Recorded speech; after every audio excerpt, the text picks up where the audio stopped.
So as I was saying, our In the File series is a continuing series where we get to talk to other organizations and see how folks are utilizing Figma, and also a bit of how they build their own work and their own processes and how they work, and hopefully a ton of great knowledge and takeaways for everybody who's attending here as well. And today we are going to be doing building brands better with Outfit. My name is Anthony Despezio. I'm one of our designer advocates here at Figma. We basically get to work with our communities and work with all of you, and hope that everyone's having the best experience with Figma. And I'm joined today by James Lee and Beck. And Beck, sorry, pronounce your last name for me again. It's Aegis. Aegis, Beck Aegis, thank you. And James is Senior Product Manager at Outfit, and Beck is a Senior Brand Marketing Manager at Outfit Digital. And with that, I'm going to go ahead and pass it right off to both of you. Again, we will be monitoring questions as we're going. So if you think of something you'd like to ask, please go ahead and ask it in the chat. And with that, I will pass it off. Awesome. Well, what I'm going to do first, share screen, and hopefully this goes well. Yes, it does. Ew. Awesome. And I'm going to kick over to Beck to introduce us and all that sort of stuff. Thank you so much for having us. We are both so excited to be here. We, as a brand management software company who has kind of recently been through a brand refresh, today we're mostly just going to talk about our journey and how Figma helped us through the whole lot with a really lean team. So first off, we just kind of want to tell you a little bit about ourselves. So for me, I'm a marketing and graphic designer by trade. I did previously work with Outfit for just shy of 5 years. And in that time, I think I've done almost every role, every job on the payroll, shy of maybe Bruce, our CEOs. So I started off in the CS team and kind of was our first dedicated customer success manager working with our clients. I moved over to what's called our delivery team, which is responsible for building out our templates for our clients, and developed kind of the first delivery QA role to help us get a better handle on QA for our templates. And then after taking a brief hiatus to have my first child, I settled into the marketing team, kind of taking ownership of the brand to an extent. And that's kind of the space where I've settled quite comfortably. A fun little note about Outfit is that we're a very cross-functional team. So members of teams that would never normally get to work together get to collaborate on a bunch of projects. Sometimes we just don't realize how much of an eccentricity that is, and kind of a fun illustration of that is that when I started, we were a small enough team that literally every employee took part in the sprint. So I always think that's kind of a little fun note about Outfit. James, tell us about yourself. Hey guys, I'm James. Super excited to be here today. I've been at Outfit for about 6.5 years now, which in startup world feels like double that time. Like Beck said, I've kind of done a lot of things over that period, but I guess where my niche has always been is on that design and development sort of background. So started off as a front-end developer with a design background, growing a design team, and then I found myself now in the product management space. So how we can kind of bring all those three functions together to build a better product at the same time. So yeah, so that's us. That's our socials as well. So please do follow us. I'm always looking for followers. I have 0, so please follow me. Shameless. Yeah, sorry.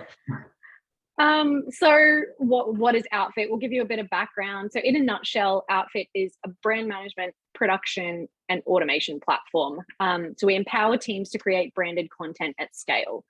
What that means is we take the rules from your style guide and we kind of repurpose them into a digital brand system that governs digital templates that are kind of based on your existing collateral. So we can kind of do anything from like your standard print sizes, think like business cards, posters, brochures, to more complex digital stuff like landing pages and EDMs. Essentially, the rules being coded into our restraints-based HTML and CSS templates means that any stakeholder from any level of an organization with little to no brand or design experience can update content with an on-brand template in a way that doesn't break the rules and then share it really quickly. But what does that mouthful mean? Let's have a look. So what we're looking at right now is the brand system in Outfit. So the idea is that Outfit can manage and codify all the bits of your brand so that you can safely deploy changes to your templates from a central place. So you can see we've got our colors, our palettes, logos and kind of sub logo items, typography and type scales, and then like even little granular repeatable elements. And these kind of form the building blocks of the templates, right? Things that we never want people to change. So from that, we create templates. And basically you or your developers can build flexible and constraints-based templates with HTML, CSS, and JS. You get to decide what your users want to be able to edit and how they should edit using inputs.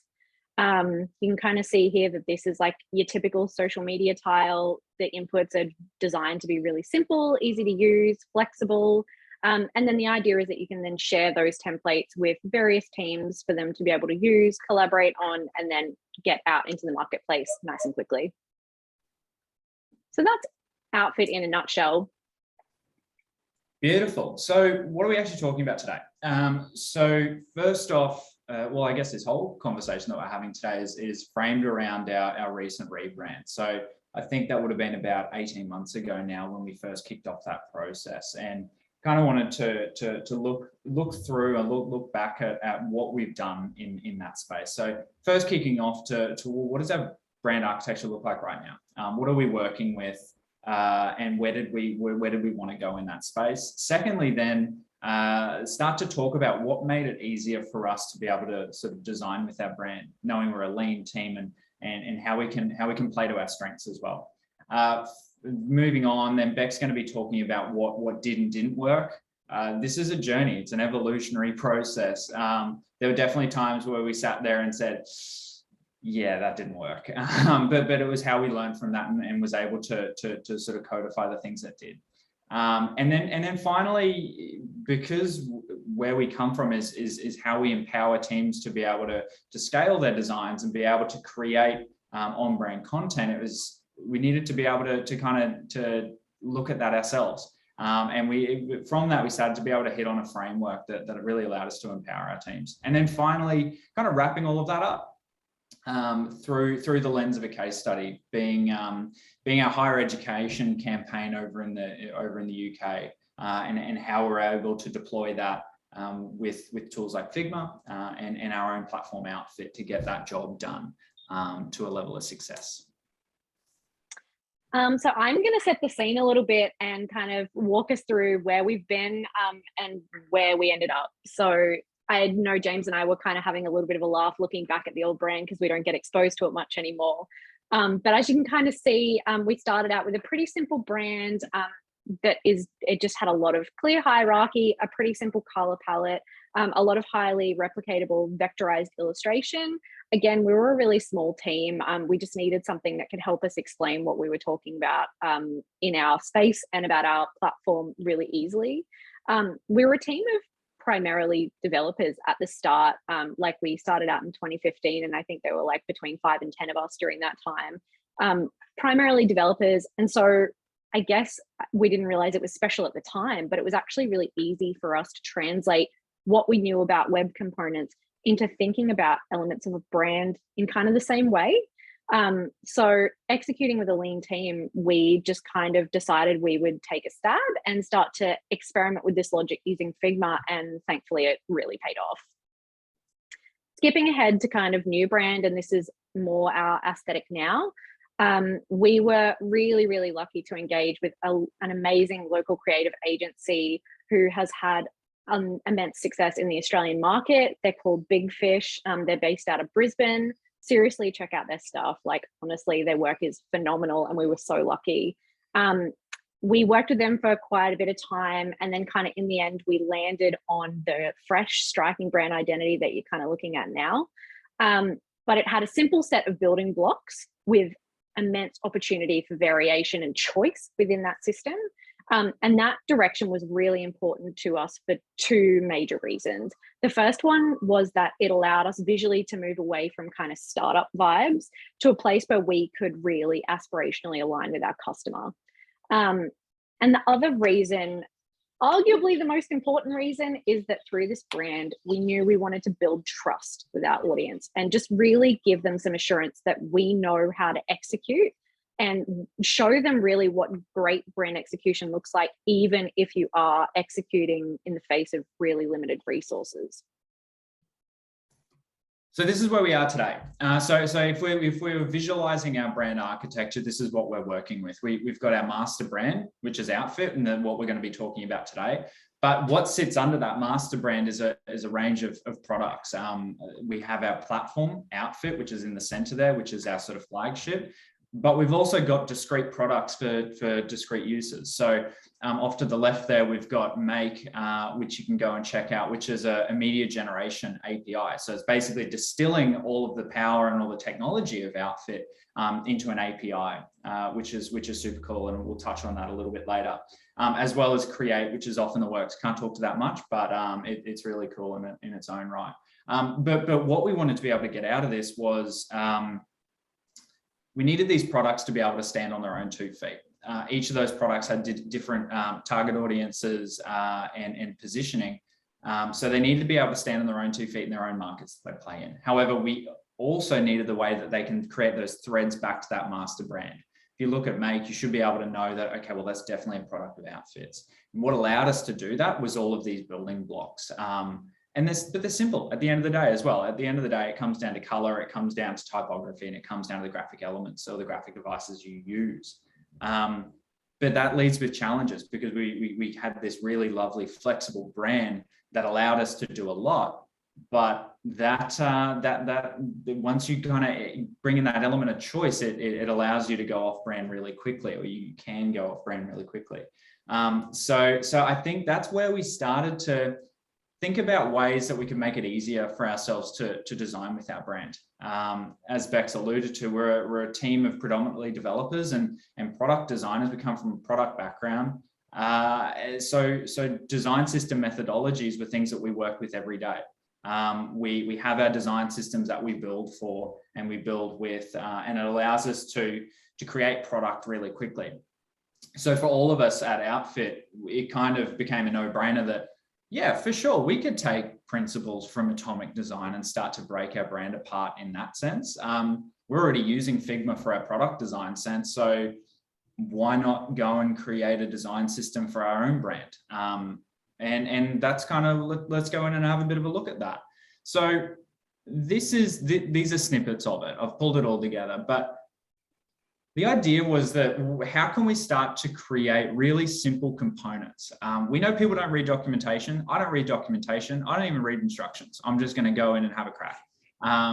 So we knew that most people are going to just come in and start to use and to a certain extent abuse, hopefully not much. So that's what we aim to do. So with logos, just how we're able to componentize. With colors, we've documented it, but we have a lot of color combinations at the same time as well. How are there ways that we can start to translate that information into a component so that people could use that straight away? Well, the example for us were these grid systems. So how are we able to create a grid and more technically just using frames and the grid system in Figma to be able to run those approved color combinations through that. So it gives people a starting point in that sense. Then on the typography side, the idea was around, okay, well, further, how do we componentize at the atomic level? But then how can we start to bring these pieces together to formulate sort of those more higher order components? So type pairings was a really great way that we could drive consistency, because if you go to our website right now, you're going to see a lot of these components on the website. Similarly on our social media and if we were to do printed advertising, you'll see the same sort of components on there. Fun fact as well. So we actually commissioned a type designer to build us a custom typeface, which is called Outfit. It's actually just been released on Google Fonts, and talking to Anthony last week, it's already in Figma.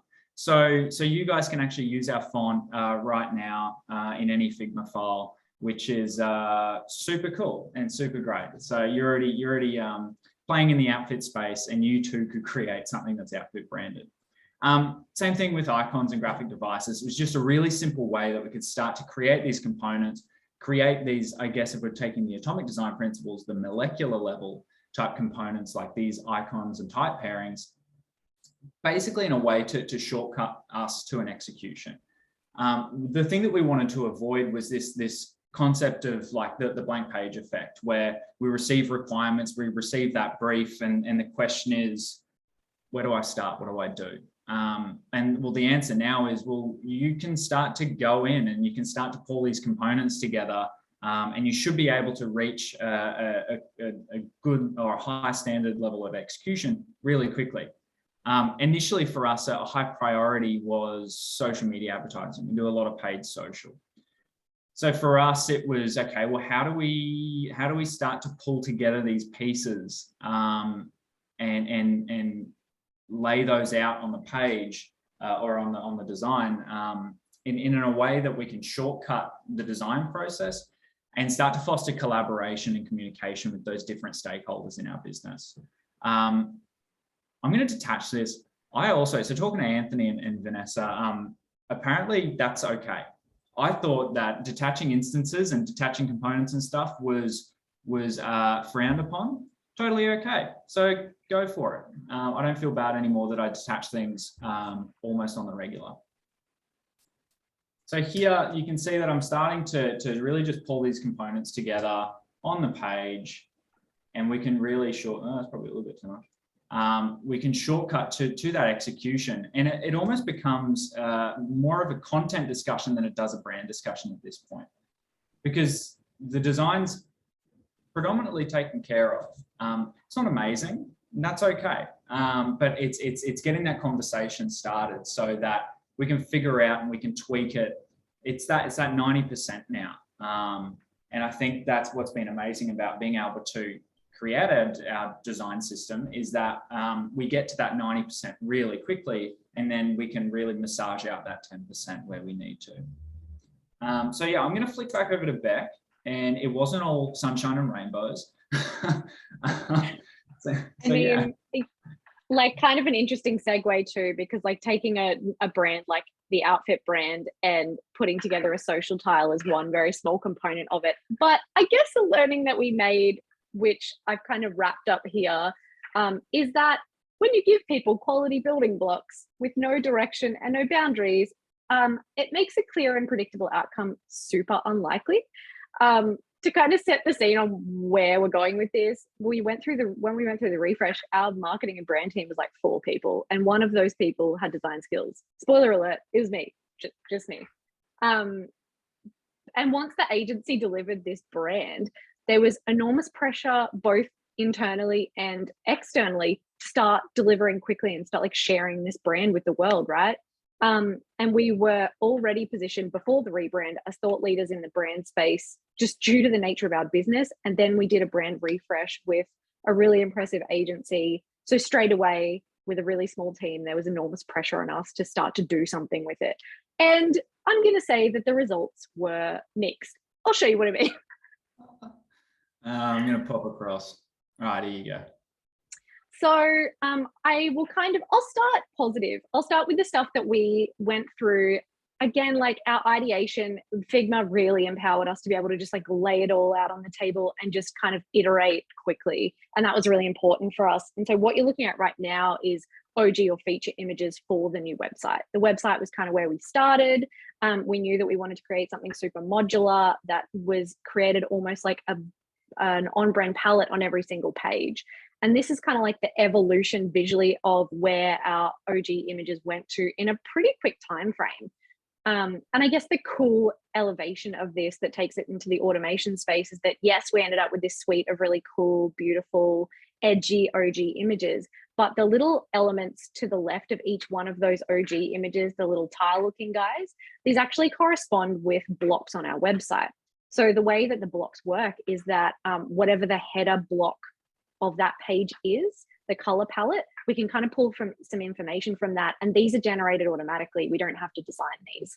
They're designed once in Figma, but we know that the color palette from, say, like our maroon block has a certain pop color, and that informs our kind of arrow CTA button. We know with the the page title is, we know what the URL is, we know what the feature image is. And so all of those elements go together to create these OG images that are automated every single time. So win. The other thing that we did and iterated quite quickly, as everyone will empathize, content is such a big part of what we do, especially in sort of the tech and marketing space. And we've got quite a few ebooks. So we managed to iterate these quite quickly and create something that not only worked really well when we started to roll things out visually with our promotional assets, but when you looked at them as a suite, you could kind of tell that if you saw any of these in isolation, that they belong to Outfit. We're also just going to transition into stuff that maybe was a bit more of a struggle. Subproduct collateral was, and like, it's just a learning curve for us. Some of our subproducts starting to put together collateral to explain, like our Make API, for example. I mean, on paper, technically, these colors should go together, but it started to teach us things about like how much content should go onto a page and what colors should we use together in what ratios. And so like there were quite a few of these pieces of collateral and even internal signage where we started to say, look, some of these pieces from a design perspective are really beautiful, but we look at them and they don't feel like us. So I guess the kind of summary of that learning for us was that like Figma enabled us to get information out of the brains of our subject matter experts. And they often weren't designers. They could iterate really quickly and collaborate, and that was awesome. We got some things right, but what we realized is that when we got it right, they were often design-led or marketing-led, I guess, projects that we were working on. We eventually have gotten to a place where we've kind of tightened up a lot of these processes. But as you can see, in the beginning, there were some rough concepts. But the trial and error led us down a road towards a new sort of process. And it was really important for us to kind of go through this journey for two major reasons, as I see them. The first is that we could work on whole campaigns quickly on one artboard and get pretty good at understanding the visual consistency across a range of different pieces. Also super handy for when those things end up in Outfit, and you'll kind of see why in the case study. But it also started to inform a sort of framework which has become a bit of a guiding light for us at Outfit. So let's talk to the framework.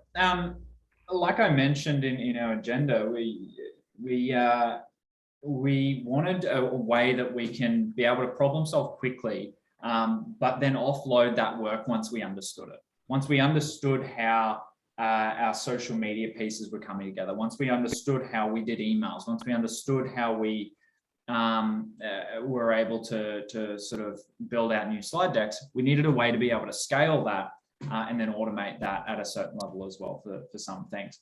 I guess what allowed us to do that, or what allowed those pieces to progress, was our confidence level in that. Our confidence level that if we were to pass that out to a non-designer audience, are they able to create something that is on brand and is meeting our high brand standards that we needed to maintain, but also confident in the usability of that piece as well. It's one thing to sort of have rules and guidelines, but it's another thing that we're actually giving those pieces to a non-designer audience that is usable, that's simple to use, and that they understand what they can and can't do with it as well.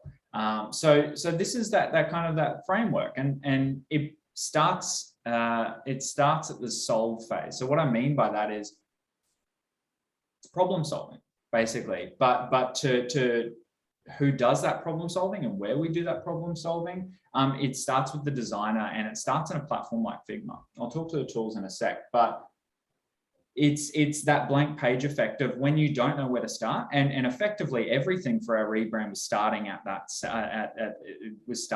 center.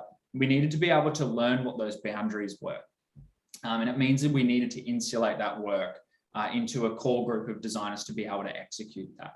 However, once we started to get to that point, once we understand the rules, the guidelines, the many inputs that go into a flyer, the many permutations of different types of layouts and all of that sort of thing for a flyer, we'd start to feel confident that we'd be able to lock parts of those down and pass those out to our non-designer audiences. And where that starts, I guess, is it could be the marketing person sitting next to you, or it could be the sales guy who's asking for a request. That's what I mean by scale. It doesn't have to be massive either.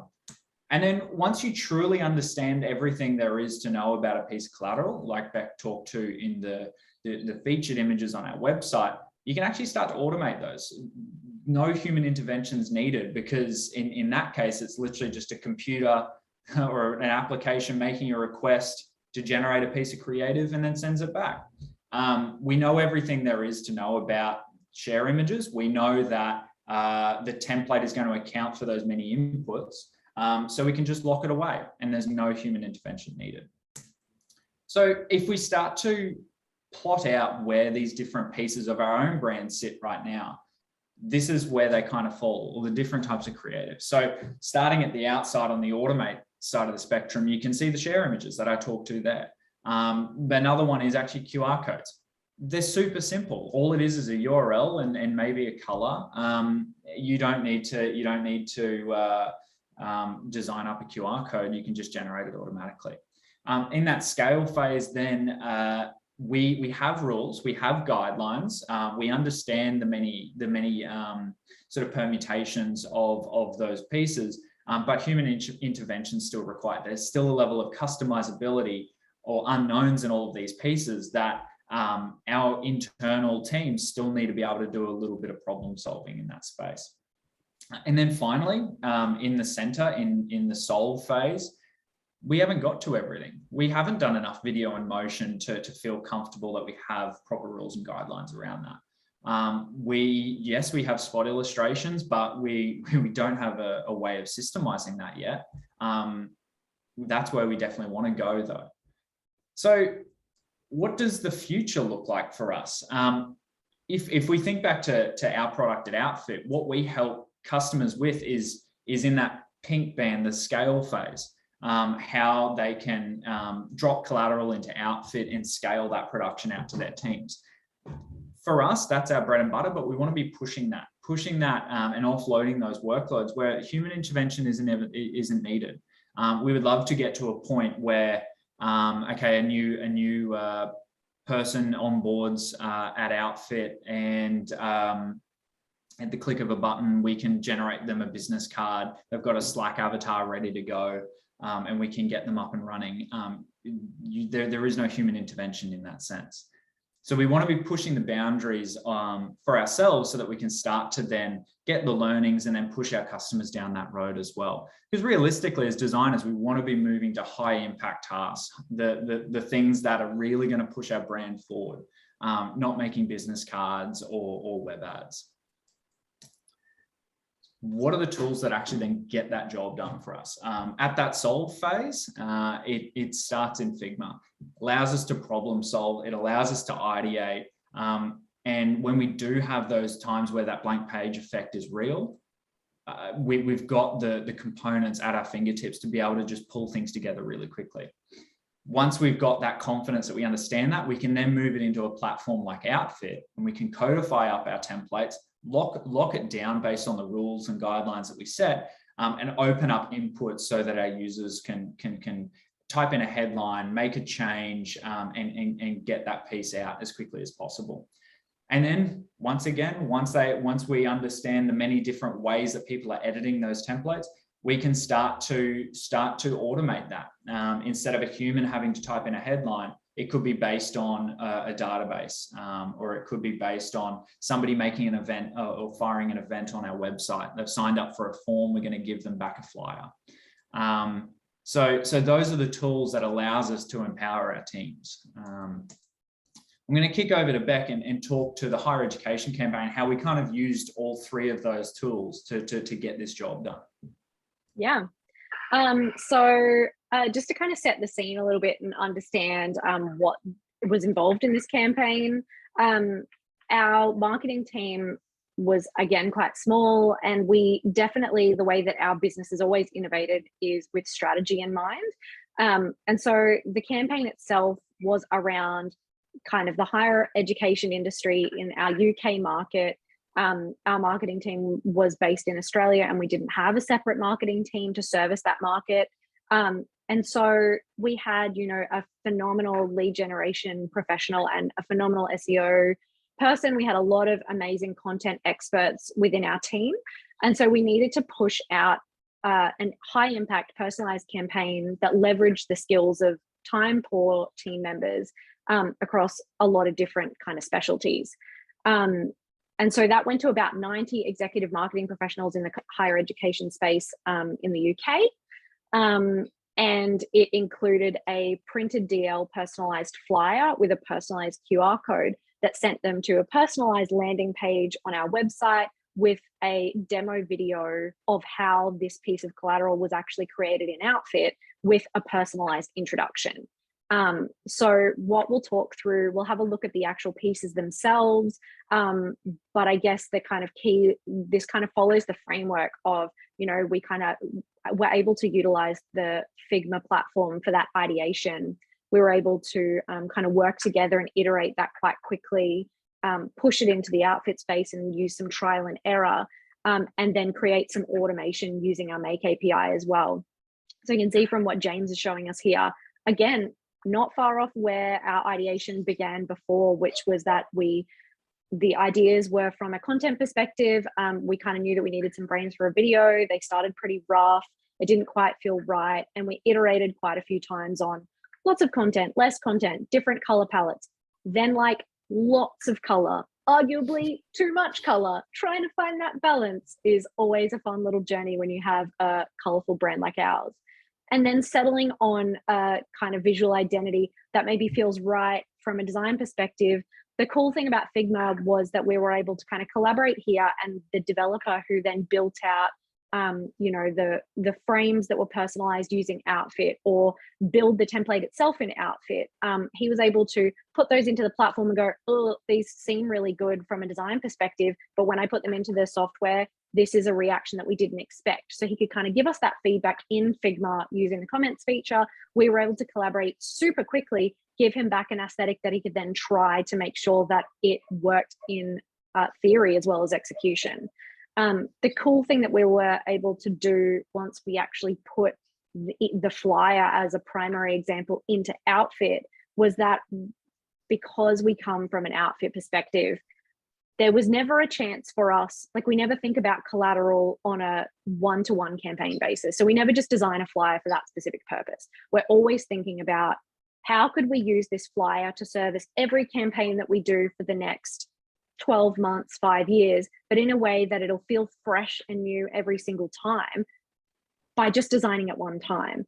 And you can see here that the kind of way that we broke those down is that the color themes are variable and they tie to our brand system. So if we decided we wanted to switch up the campaign 12 months from now, we can kind of play around with some different color palettes and have it feel like new creative. The other thing that was really amazing about this whole process is that really all we wanted to leverage was data, right? So the way that someone can populate this creative, they don't need to be a designer. They bring that information from whatever their CRM is. For us, it was HubSpot. Pull it into what's basically a spreadsheet. We don't need them to generate the QR codes because we know we can automate that. Just give us the link that you want us to send that person to, populate the information, and then every single person on that list gets a personalized experience. And so you can kind of see here that Alex has something unique, so does Ali. And then like it just, you can kind of see how this offers us the flexibility to go, we're going to run a completely different campaign in a completely different sector, switch out our case study, switch out an image, flip around the color palette, maybe get rid of the QR code, and all of a sudden this becomes scalable across many campaigns. So that was really exciting for us. And I guess kind of the key point for, I guess from my perspective being within that team, is that we were able to build this campaign out in less than a month. Like amazing key content, amazing automations, pretty schmick design from where I'm sitting, and it works and is scalable and is usable by us for many, many months. I think the amazing thing that Beck just kind of talked about, I guess, is those first two bands. There was that solve band, which we utilized in Figma, and then the scale band where we're now in Outfit. I'm just going to quickly touch on that automation band as well. Knowing the audience, I'm not going to dig into code. I'm not going to do any of that. But what allows us to automate is primarily APIs and being able to kind of code those templates up. As an example here, you can see that this little QR code, that's actually a template that lives in Outfit that's somewhere else. And whenever we change that data, those QR codes will update based on that. So that's one example of a really simple automation.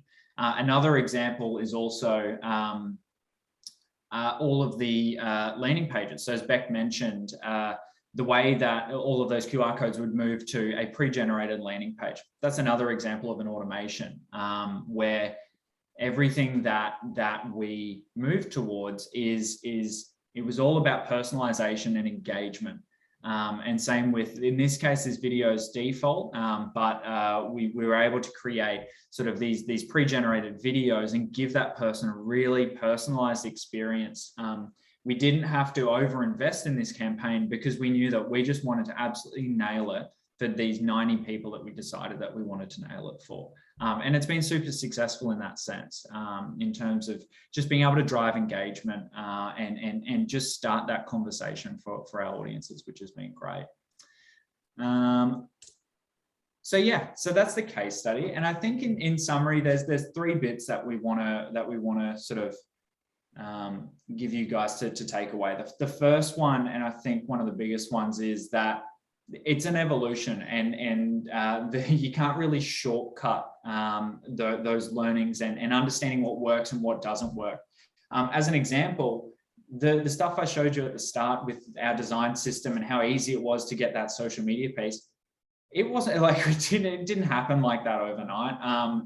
It took a lot of work and a lot of problem solving to be able to get to that point. But in saying that, once you do sort of hit on something that's working and you start to create that design system, it has allowed us to work quicker and be more consistent and achieve that high level of brand integrity that we were striving for. And if anything, it's actually helped for all of our branded touch points, whether it's a platform team, somebody working in the website or digital space, or somebody who's working in the visual design or graphic design space. Each of those are working from that same brand playbook, which is super important for us. I guess the second point, and this is a really important one for me, is be decisive and understand the needs. And what I mean by that is that while I guess at the beginning of any of these processes, we get the building blocks, and we as like Outfit are really passionate about moving this kind of like brand ownership or brand management in the way that it has always been seen is like a gatekeeper, right? Someone who really protects the brand like it's some sort of amazing treasure. We're all super afraid of cowboys going and turning it into something really disgusting. But like, we're really passionate about moving from kind of gatekeepers to more like guides, or like people who are empowering people within the organization to own the brand, right? Like, it belongs to them. We don't have a brand without them. But I guess the draw card of that is that they need boundaries to make sure that they're empowered to do it in a way that still is beautiful and authentic and helps build the brand identity, not tear it down. And so what that means is that you need to make some tough decisions. You need to set those boundaries and take people on that journey so that they don't feel terrified or overwhelmed. They feel like they really understand it and they do actually own it. And so I think it's really possible for you to gain efficiencies, for people to really buy into the brand, for people to really feel empowered to use it if you give them tools and guidelines to do it safely. And exactly. And I think the last one, and probably most important for us, we're a brand management company who've been working at this game for like 6-7 years. So we've always lived in that scale space. But you need to start small. It's like flexing a muscle. Like, you're going to need to build that strength up to kind of getting used to that. So an example for us even was we would always get asked by sales guys for their decks, I just need this component for this thing. And I put it off for months. I was just giving them a little thing that they can get their job done. Finally bit the bullet and actually just spent half an hour putting together a little icon component that they were able to change the color on, and they were able to go in, and just drop in the icon that they're looking for to really hammer home a certain point. Shared this with one of the sales guys, and then it took off like wildfire. That's an example of being able to scale your brand, locking down those guidelines so they can't stuff that up and they get what they need out the other side. It's simple and easy in that sense. So that's an example of where we can start small. And that's it, I think. Yeah, that's it. Thank you so much, guys. Really appreciate it. And also thank you to Anthony and the Figma guys. I think this has been amazing. Just helping out a smaller Australian company. It's been great. So really appreciate it. Awesome. Well, thank you both so much. This has been incredible. And I mean, I even love, I always manage to learn something new on all of these, especially from the brand side as well. So I really appreciate it. And those are some really awesome takeaways there at the end too. Cool. So we're gonna transition now to Q&A.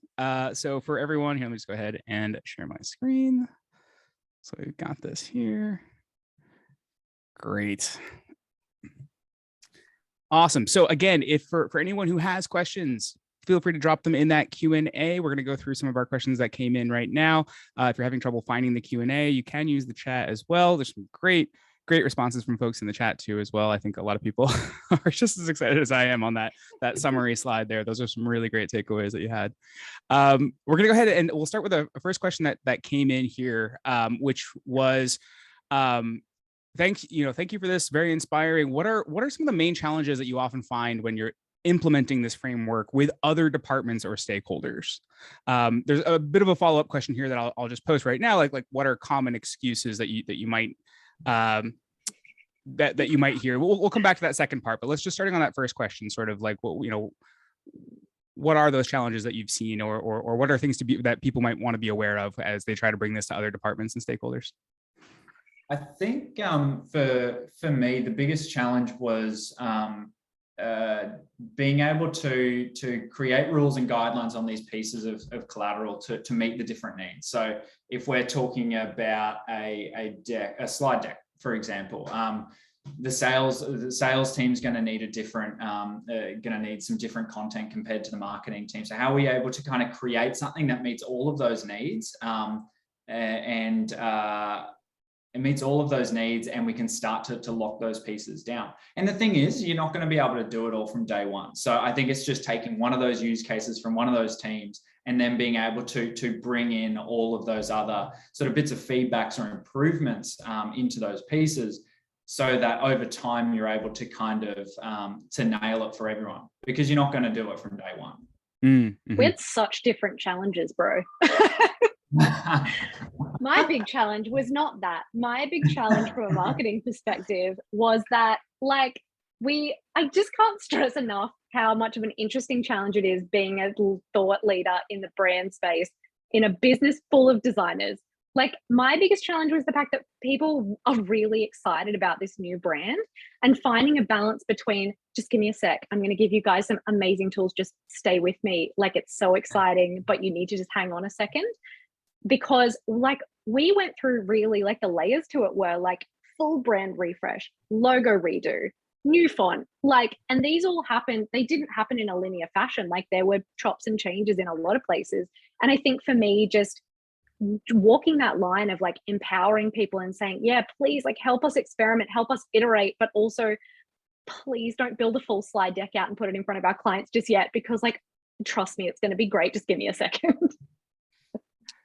Awesome. Yeah. And so it sounds like there, what you're saying is that there's some guidance, there's guidance of the guidance almost, as far as like, oh yeah, I'll get back to you on that. Big Very time. cool.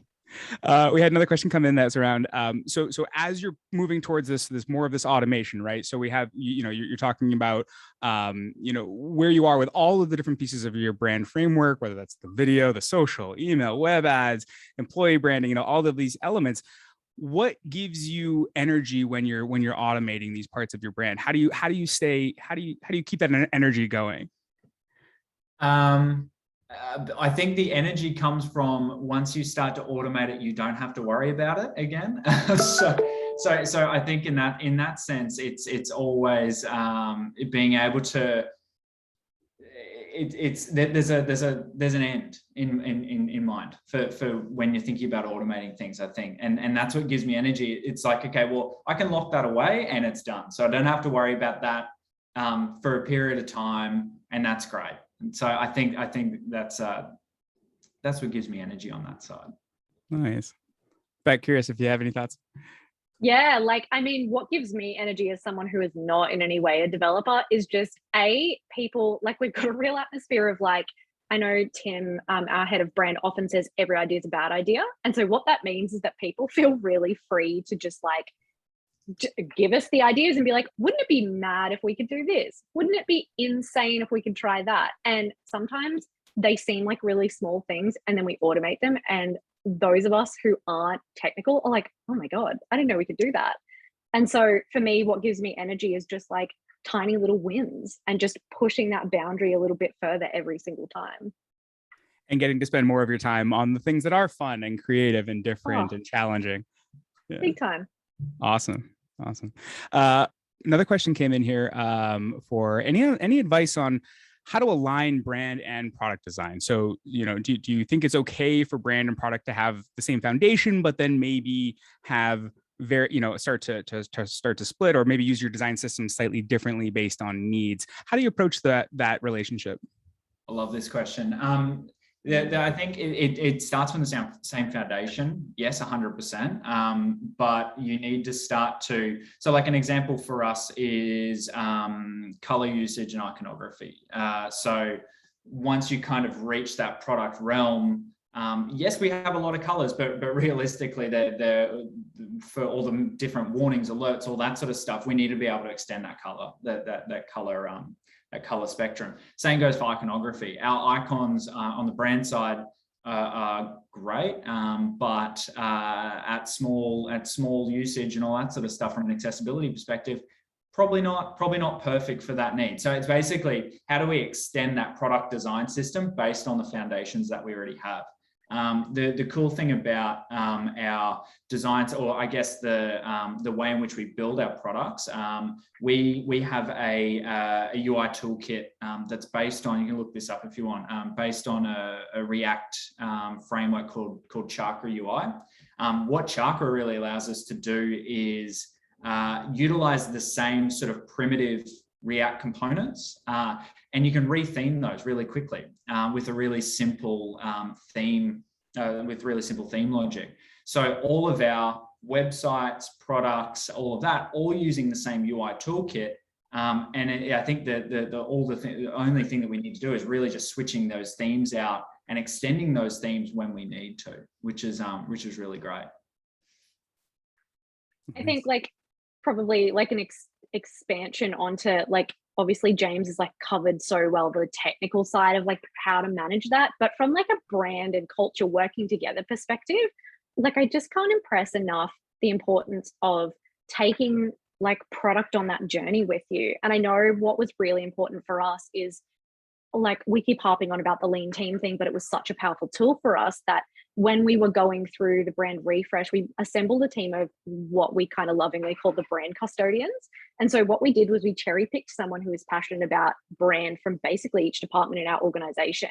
And we would sense check everything with those people. So we'd be like, here's an execution. What do you guys think? Pull it apart. Or like, we would work together. Like I worked with one of our product designers on a huge amount of those components that became part of our like brand atoms. Like, I just think I think that's why we succeeded, right? Is because we had that team assembled of people from different backgrounds and gave them the tools and said, what do you think? Like, we're only thinking about it from a brand and marketing lens or a technical lens. Let's bring it all together and more hands make it more effective. Yeah, that's great. I see that myself too, even in our own work as well. And especially within Figma too, where I can just have like a design systems team or foundations teams or brand alignment teams, that kind of thing, and just bring all those different parties together. And it's one thing to say that, yeah, it's shared ownership. It's very different to put it into practice and actually get folks to engage with you. Oh. That's great.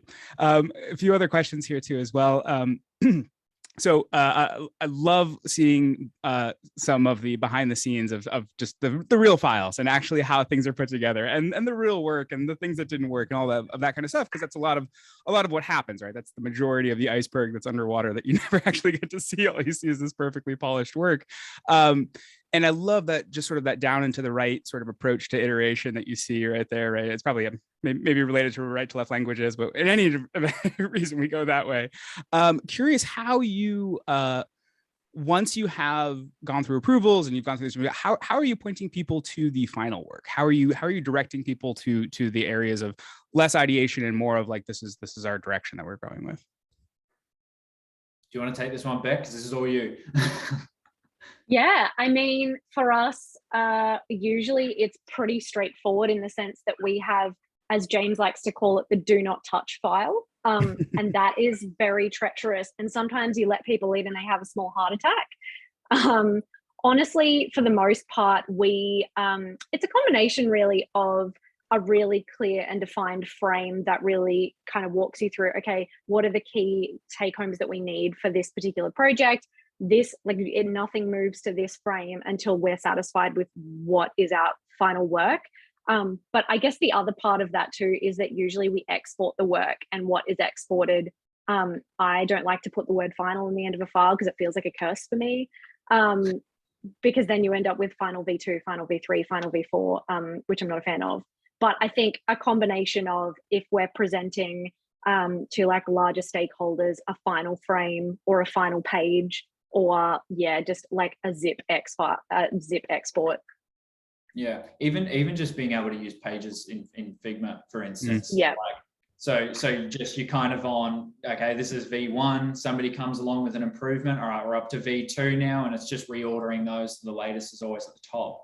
That seemed to work well. And realistically, we do the same product design as well. Any improvements, new page, new thing. So that seemed to work quite well as well. And you've got that wake of the work that came before that you can reflect back on, or draw from, that kind of stuff as well. That's great. Yeah. Another question that came in here.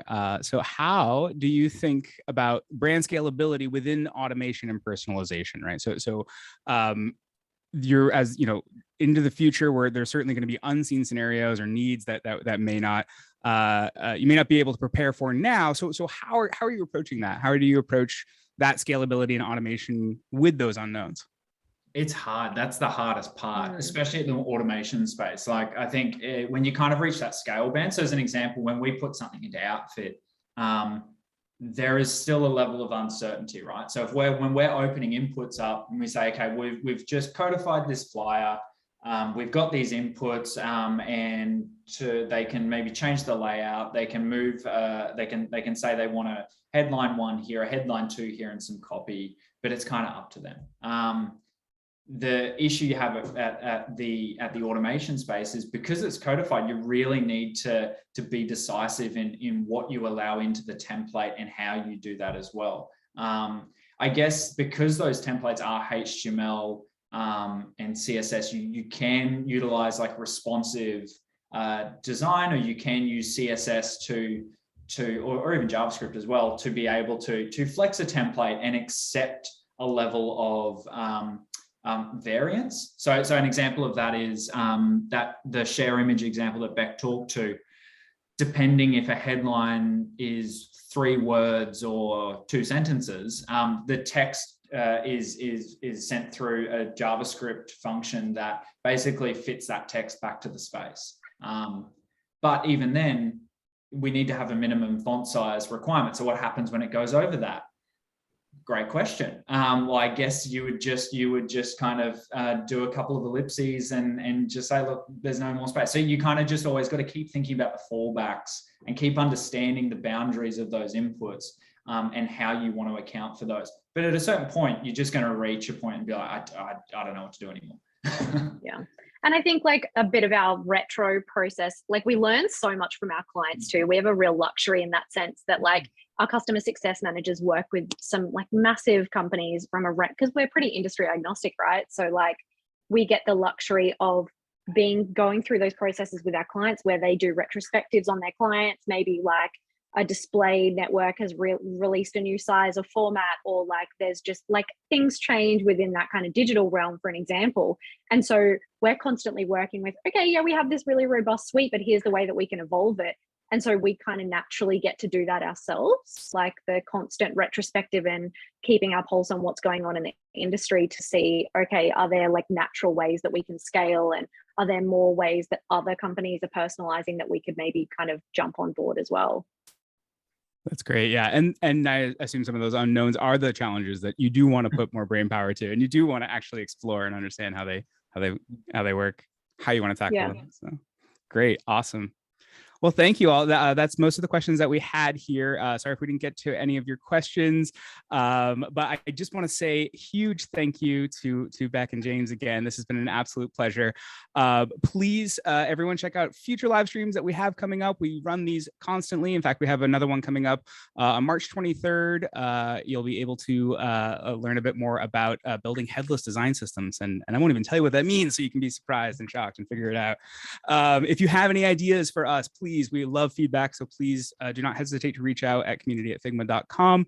I dropped Becca and James's Twitters into the chat, so we can hopefully continue the conversation if you got more questions there as well. And yeah, just again, thank you both so much. This has been wonderful, and we will see you all next time. Thank you. Thanks all.